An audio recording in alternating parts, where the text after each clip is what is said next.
What's up mga kamangyan? For today's video, ituturo ko sa inyo kung paano mag-pack ng very light.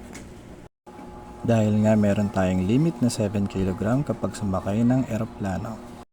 Ito ang mga dinadala ko, good for 7 days. At ganito nga ako magtupi ng mga damit. Nakarolyo po siya para magkasya sa aking maliit na bag. At narito pa ang mga basic essential needs natin, kasama dyan ang tuwalya. Dahil tuwalya ang pinakamalaking kumain ng space pagdating sa mga bag, bumili ako nitong Nature Hike. Sobrang nipis na lang at sobrang comfy. Ayan. At sunod dyan ang tumbler. Dito sa tumbler, kapag sa aeroplano, kailangan walang laman na tubig kasi bawal po siya.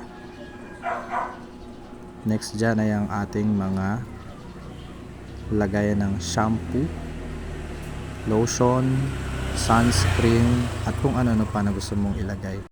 Dahil nga may limit ang mga liquid components, ang bawat bote nito ay nagkakalaman ng 50 ml lamang. Sunod nga dyan ay ang ating mga sipilyo, toothpaste at sabon. Next syempre ang ating power bank. Kaya nyo mag-charge hanggang 3 times ng full bar. 20,000 mAh nga pala yun at sobrang gaan lang niya. At ito po ang ating bag na paglalagyan. Ayan, meron siyang bulsa.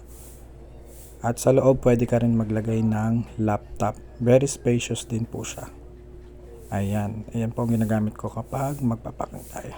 So kasama dyan ang mga damit. Ayan, inuuna ko muna. Good for 1 week po yan ha. Mga damit na yan. And then next yung mga shorts. Ang ating shorts na susuotin. And then next ay, ayan may space pa. Next ay yung mga underwear. Ayan, kung makikita nyo, napakaluwag pa niya. Sunod natin yung mga sipilyo, yung lotion, power bank.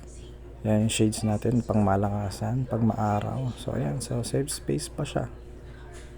And then, moment of truth, check natin kung gaano siya kapigat.